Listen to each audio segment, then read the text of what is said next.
Happy Monday, everybody. Today on More Please, I'm giving you my take on the Kim Kanye divorce, Dolly Parton, and the Sex and the City reboot. Plus, Ethan William Childress from Mixedish stops by for a little kiki. Grab your mugs because it's time for More Please.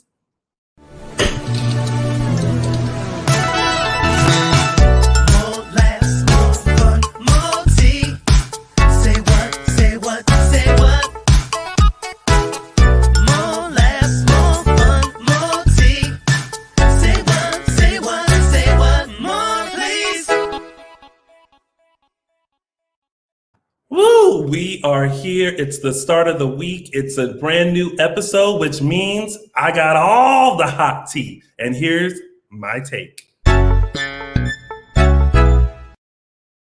All right. So the first thing that happened over the weekend was the announcement that Kim and Kanye are getting a divorce. Kim Kardashian filed on Friday to divorce her husband, Kanye West. And I mean, listen, I don't think any of us are surprised. Like, I think we were all literally waiting for this to happen. I mean, we've seen within the past few months, maybe even a year. I mean, if we can remember anything in 2020, because it's all a blur at this moment.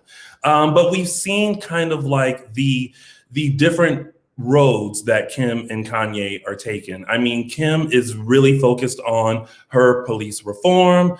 She's studying to become a lawyer, while Kanye,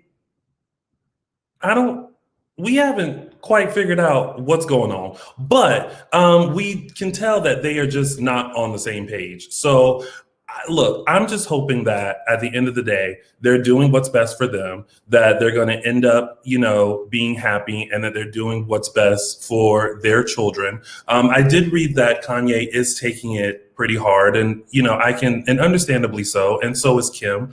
But I hope that if Kanye needs any help with anything, that he seeks the help that he needs, because, I mean, it's unfortunate to see, any marriage or any relationship dissolve, and especially having to go through it with all of us tuning in and all of us giving our thoughts about it. So at the end of the day, I just wish them all the best, but I'm also just really not surprised. So I hope they find their happiness wherever it leads them. I keep forgetting how wonderful of a person Miss Dolly Parton is.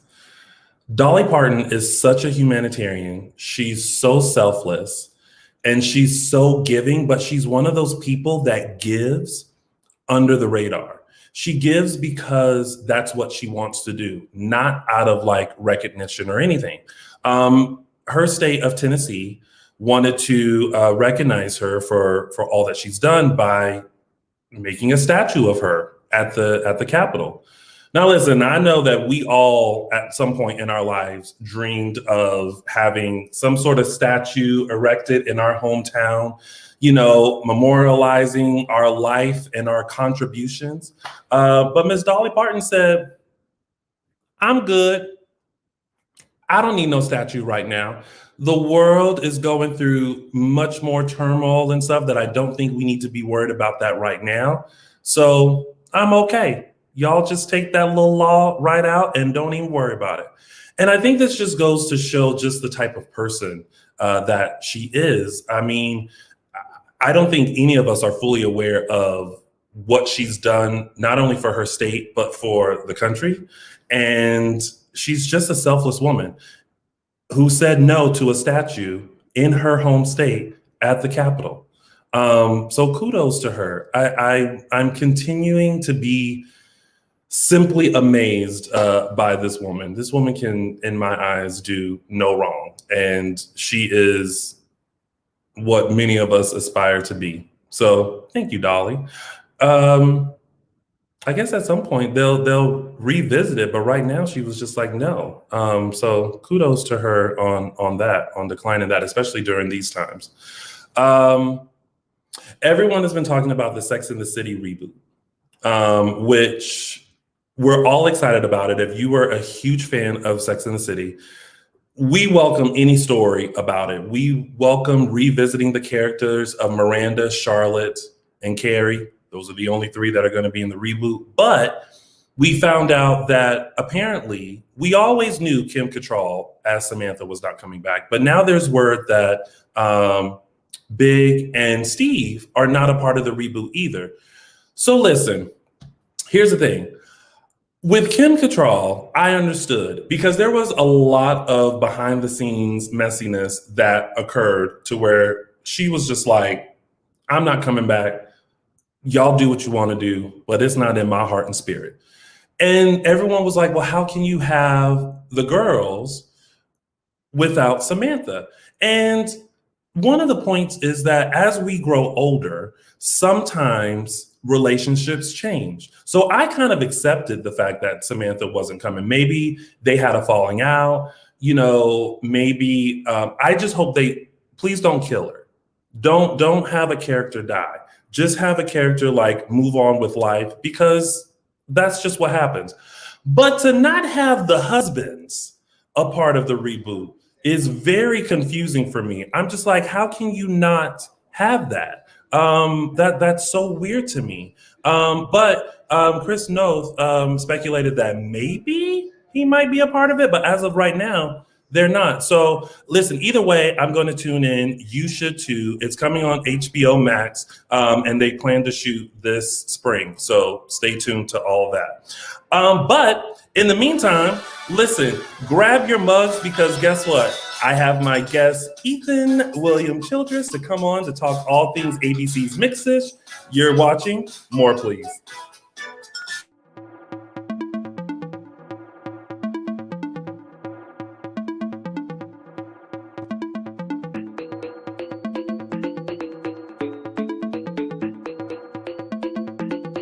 Dream it, believe it, achieve it. Siren Properties. Connecting you to real estate around the world. Coming to JLJ Media this Valentine's Day. Eros, Aphrodite, Venus, Amor, Cupid. Names you've heard before, mentioned usually around love. Well, this new dramedy audio series from JLJ Media talks about love, the business of love, and love gone wrong.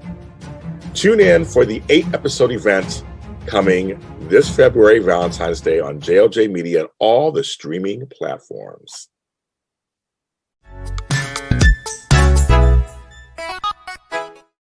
All right, it's my favorite part of the show where I get to just chit chat and talk with someone. So let's have a kiki.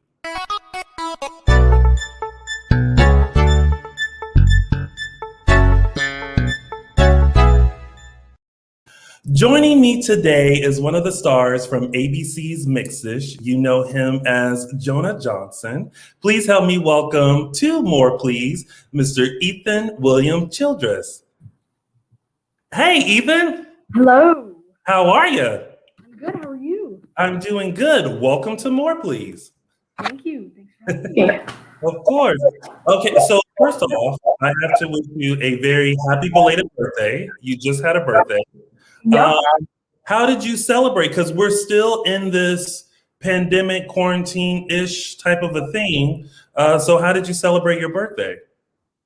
I was very happy that I got to do this, but we managed to go mini golfing. So that was very, very fun. We went down the clubs, we whacked on the balls. It was really fun. And then we got home, we played some board games, and then most of the cast of Mixed-ish surprised me, and then we all had a Zoom call and all talked. It was awesome. Oh, that sounds super cool. I totally spent my birthday this year with pizza and cake. Ooh, that sounds good, actually. Now you're craving pizza and cake. Well, you know what? You should have it. It's still technically your birth month. If you're like me, you celebrate your birthday all month long. So I think you should get pizza and cake. Ooh, I'll have to ask my mom. She'd be like, pizza and cake, it's not your birthday. And I'm like, it's my birthday, Mom. Well, how has it been for you? Because I mean, it has to be an adjustment with like the quarantine and everything, and with doing Zoom school and everything like that. Like, how has it been from your perspective dealing with like the pandemic and stuff? Well, I mean, I've already been in online school because of my job, like the career I chose. So that's not really new to me, but I haven't been able to like hang out with my friends when I go back to Vegas or anything like that. Yeah. And that's the tough part because I always look forward to that. Whenever I got a break from Mixed-ish, I'd always want to see my friends because I never got to see them. That was always something that was really cool to me, and I didn't get to do that. Yeah, I know I think that's one of the hardest things that we've all been dealing with is just not being able to like see our friends and hang out with them. And just, I think we've learned now that we've taken for granted being able to hang out with I know. We never thought we would be in this. Speaking of your career as an actor, like what made you decide to become an actor? Like, I'm not pretty sure. My dad heard something on the radio, told my mom, she came home and told me, and then the second I walked in that room, picked up that script, knew this was what I wanted to do. Completely out of the blue, just random thing, and I knew that this is what I wanted to do. I just loved it. yeah, I think the first time I realized that I wanted to be an actor, my dad, I was playing with all of my toys in the bathtub, and I gave like a whole like scenario, and like I was doing different voices for all the different toys, and my dad was like, you should be an actor. And I was like, sounds good to me. So that's how I got on the path of acting. Are there any like actors or actresses that like you would love to work with? I feel like working with The Rock would be pretty cool. And I feel like everybody would want to work with The Rock. Yeah. But he just seems like such a nice guy. And he seems so fun to work with, and I always love his films. So I'm And like, then he has that new show out. So, I mean, that could be an opening right there of working with The Rock. I mean, I'm just saying, we got to put it out there. put it out in the universe. Exactly.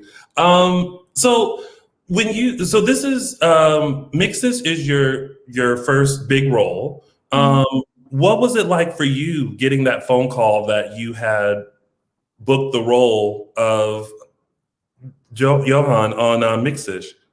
Okay, I actually have a funny story about this. Okay. So true story. We're all out there, middle of the night. I'm playing my video game.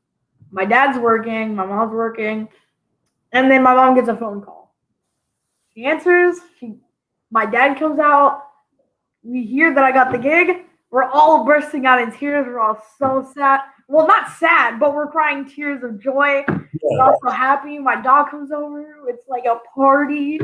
And then my brother just comes out of his room and he's like, "Why are you guys crying?" And I'm like, "I got the gig." And he's like, "Oh, cool." And he just went back in his room and started playing his video game.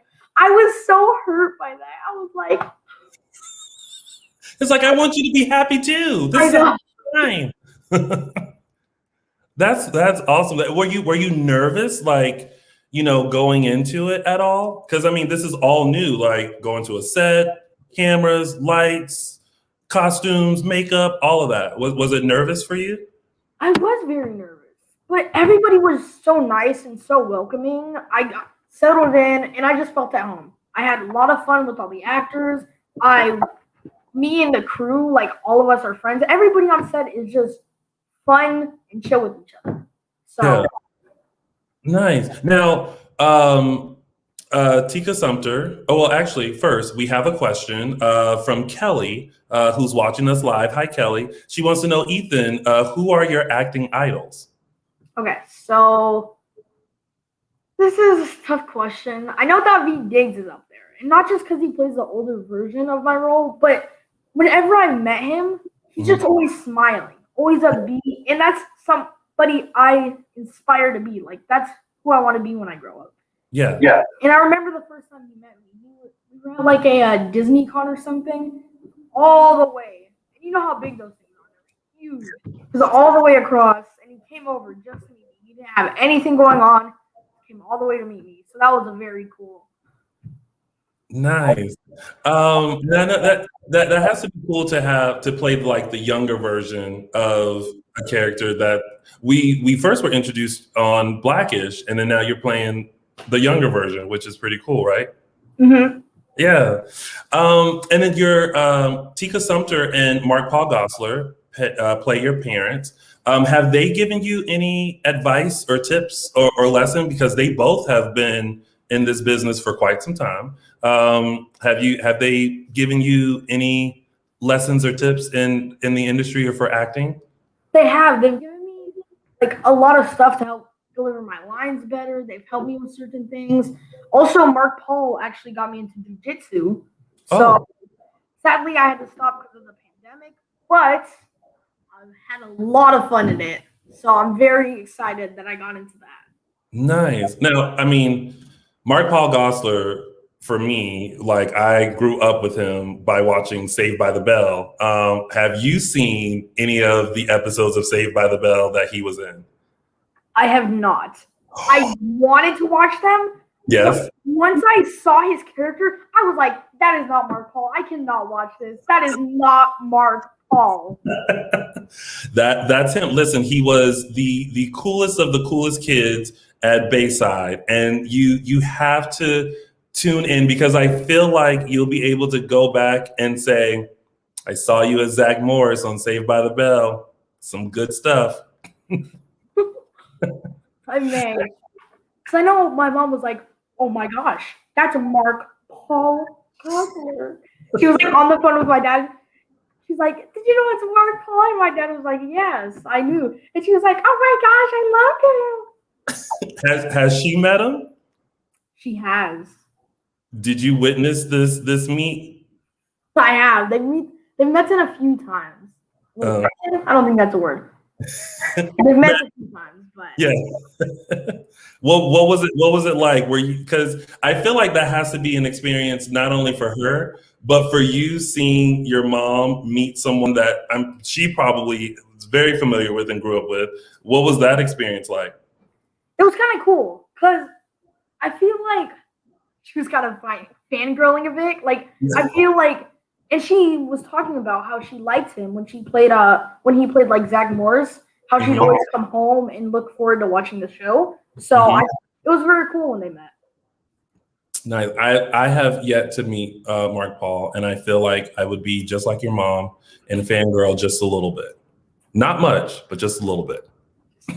A little bit. Just a little bit. Now, British is set in the 80s. Mm-hmm. And I mean, have you learned anything about that decade that you find or that you found interesting? Because of course we're familiar with the 80s. I'm an 80s baby, but you playing on a show that's set during that time, did anyone give you any tidbits of like, or experiences and you're like, oh, that's pretty cool? Kind of.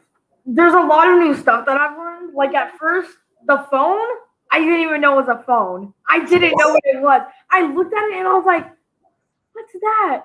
And Tika was like, oh, that's a phone. I'm like, that's a phone?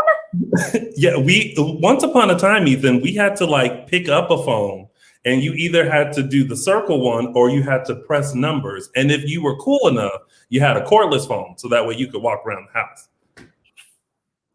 I also know that like my taste in music has changed. Like I've started to listen to a whole lot of like 80s music. So that's really cool.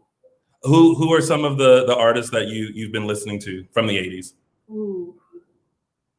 Like Run DMC. I really like his stuff. Like I listen to It's Tricky like almost every day now. So. And you got to include like some Michael Jackson from the 80s. I mean, that's some of his really good stuff back then. Mm-hmm. I think one of my favorite songs and videos has to be Billie Jean, because that's when this is way before your time, definitely in mine, but like seeing him on MTV and like the whole, like I used to always wish that every time I took a step, the floor would light up. And I'll share this with you. I didn't know how to moonwalk. So I thought the way that you did it was that you would take your dress shoes, your loafers, and you put lotion on the bottom of them, and then you're able to slide back. I will let you know now, Ethan, that is not the way to moonwalk. You will not only ruin your shoes, but you will also ruin the floor. So don't do that. Oh my gosh. I That- can see that as something I could do. I You stopped me in advance. see. Listen, I'm here. That is my tip to you. Do not put lotion on your loafers and try to moonwalk like Michael Jackson. Doesn't happen.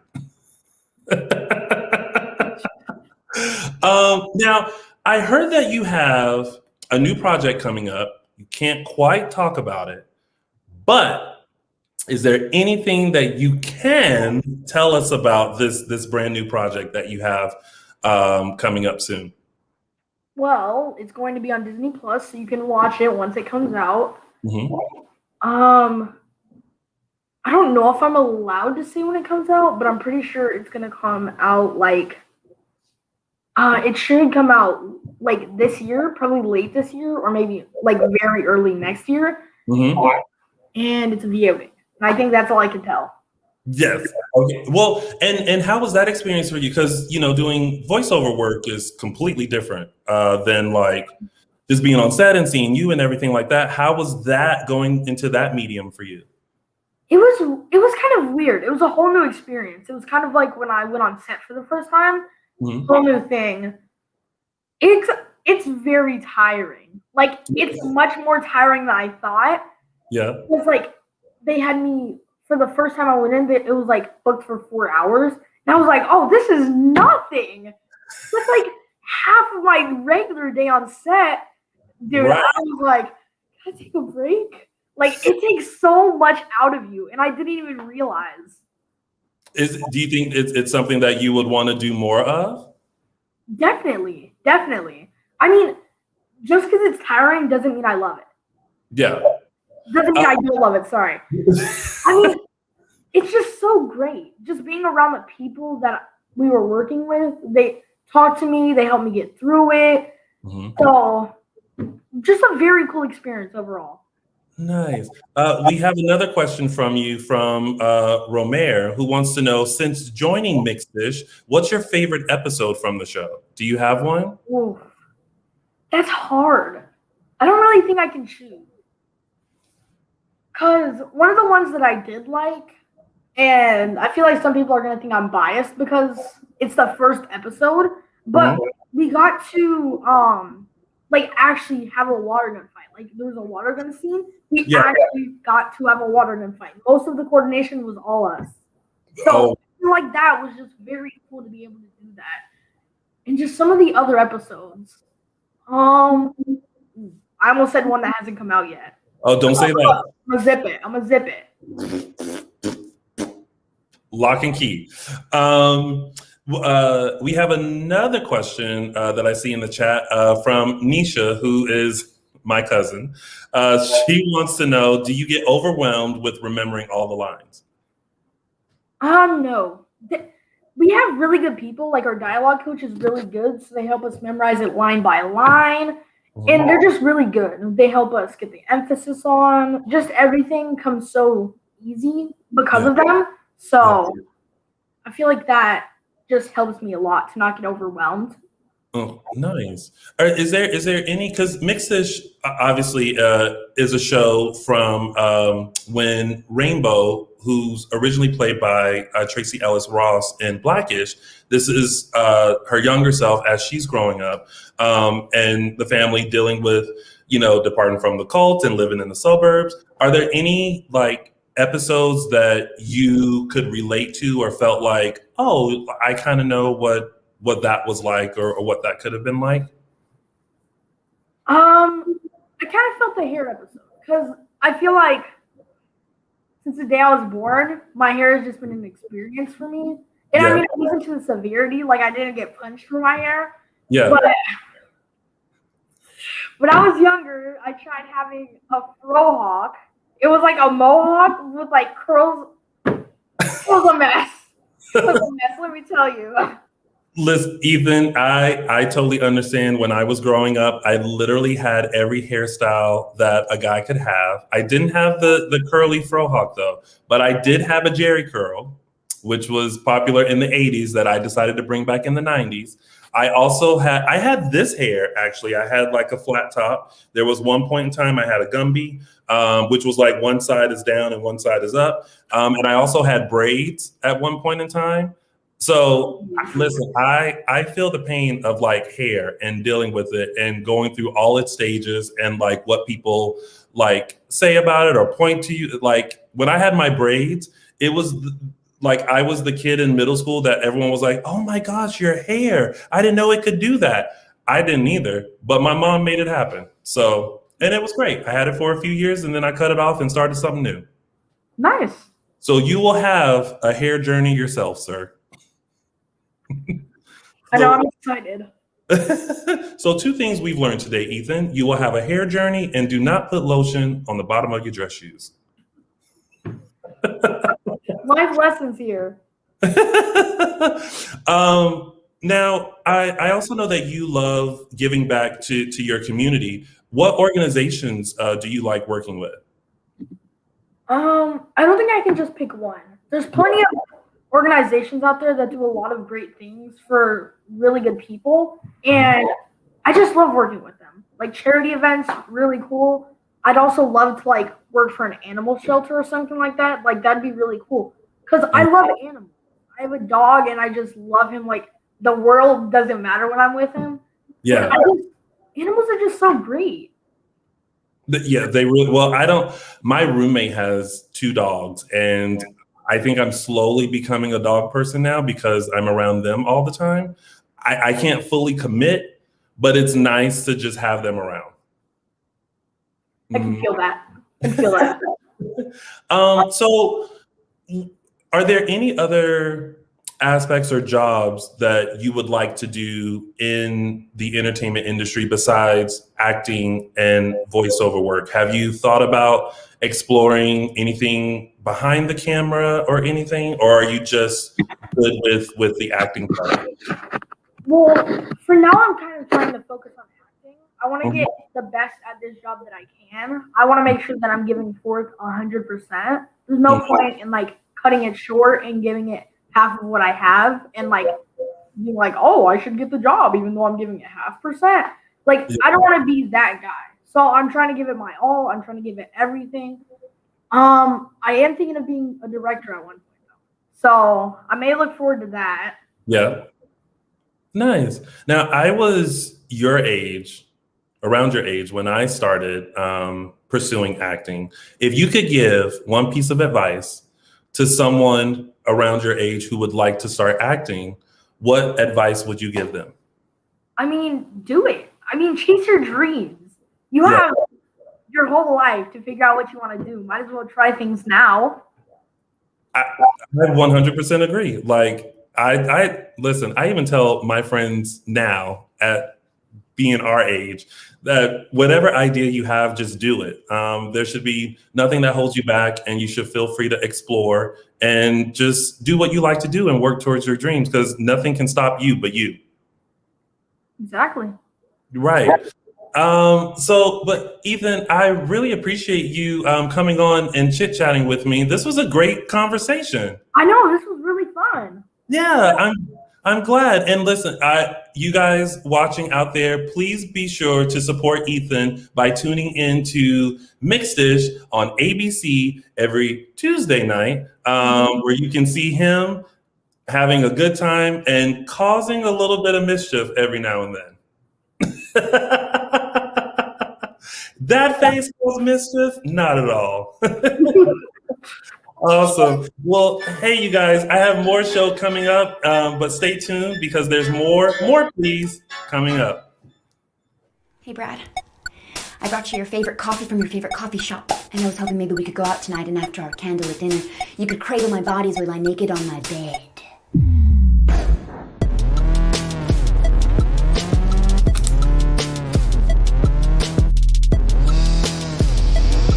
You know Brad knows you do that, right?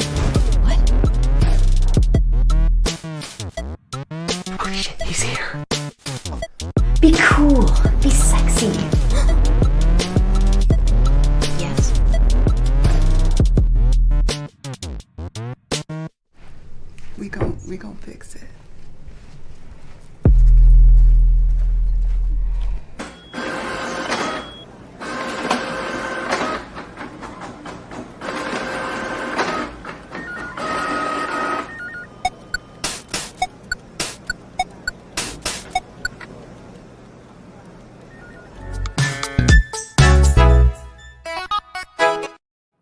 All right, I know by now your mugs might be a little empty, but guess what? I got a little bit more for you. So just as Ethan and I were talking about going for your dreams and just doing your ideas, I came across this that was posted as a great reminder, and especially to so many of us who are, are content creators and everything like that. And it simply says, hustle until the people you couldn't reach start reaching out to you. Haha. All right. And I'm going to leave you with that. Well, I want to thank you guys so much for tuning in to another episode of More Please. Come on back next week where I got another full hot pot of hot topics and more guests and more keys. Hey, if you want to drop a line to me, visit me at Lounging with Tony. But until then, I'll always have more please for you.